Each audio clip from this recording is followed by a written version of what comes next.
2021년 2월 26일 금요일 말씀 묵상 시간입니다. 오늘은 시편 48편 1절로 14절 말씀을 통해서 하나님의 성이라는 제목으로 함께 묵상해 보겠습니다. 오늘 본문에는 하나님의 성, 거룩한 산, 여호와의 성, 시온산 등과 같은 표현들이 기록되어져 있는데요. 이는 하나님이 거하시는 거룩한 곳을 의미해 줍니다. 당시 예루살렘 시온성이 그러했다면 오늘날에는 하나님께서 세우신 교회, 또한 교회로 부르신 저와 여러분들을 말할 수가 있고요. 미래에는 완성될 하나님의 나라를 표현해주고 있는 것입니다.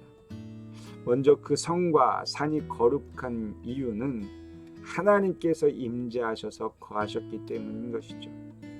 그렇다면 하나님이 거하는 성은 어떠한 성인가? 3절을 먼저 보시면 하나님이 그 여러 궁중에서 자기를 요새로 알리셨도다. 하나님은 스스로 높고 강하고 견고한 요새의 성이 되셨다라는 것입니다.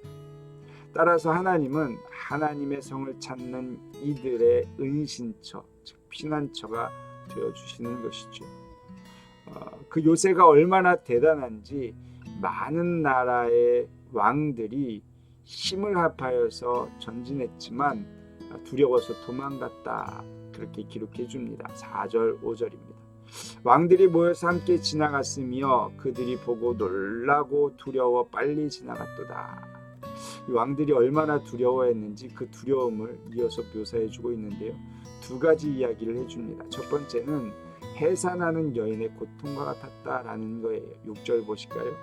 거기서 떨림이 그들을 사로잡으니 고통이 해산하는 여인의 고통 같도다. 이 왕들의 떨림과 두려움을 마치 해산하는 여인의 고통과 같다, 그렇게 묘사해 준 것이죠. 두 번째는 깨지는 다시스의 배로 묘사해 주었습니다. 7절입니다. 주께서 동풍으로 다시스의 배를 깨뜨리시도다. 당시 다시스의 배들은 지중해 무역을 책임지는 크고 견고한 배들이었습니다. 그렇게 크고 견고한 배를 바람으로 부수셨다. 그 위대함을 보는 듯한 두려움이 왕들에게 임했다라는 것이죠. 그렇습니다.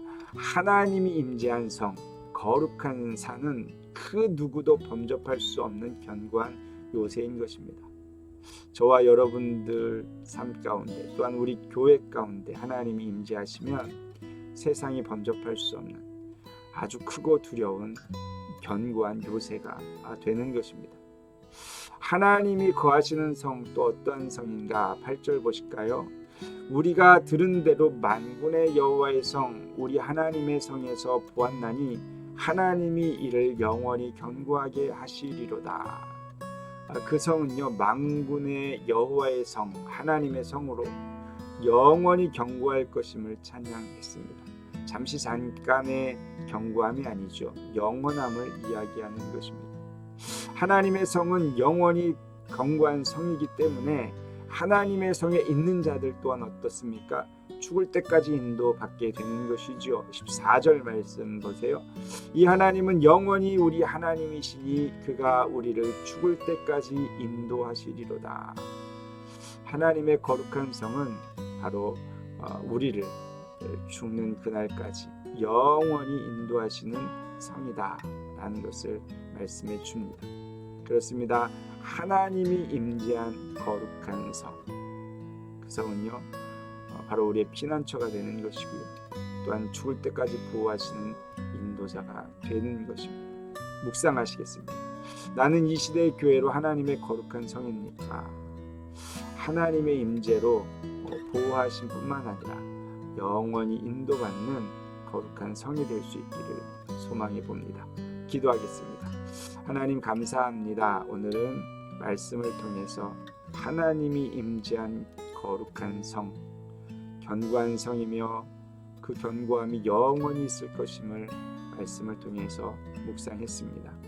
하나님, 우리의 인생의 여정 가운데 하나님 임재하여 주시고 하나님께서 지키시고 보호하실 뿐만 아니라 영원히 인도하시는 그 놀라운 은혜를 경험하며 살아가는 믿음의 권속들 될 수 있도록 은혜 베풀어 주시옵소서. 날마다 하나님의 임재를 기대합니다. 소망합니다. 그 마음으로 기도하며 주의 말씀 앞에서는 믿음의 권속들 될 수 있도록 축복하여 주시옵소서. 감사드립니다. 거룩하신 예수 그리스도의 이름으로 기도드렸사옵나이다. 아멘. 오늘도 하나님의 거룩한 성으로 세상 가운데 승리하는 저와 여러분 될 수 있기를 축복합니다. 감사합니다. 내일 뵙겠습니다.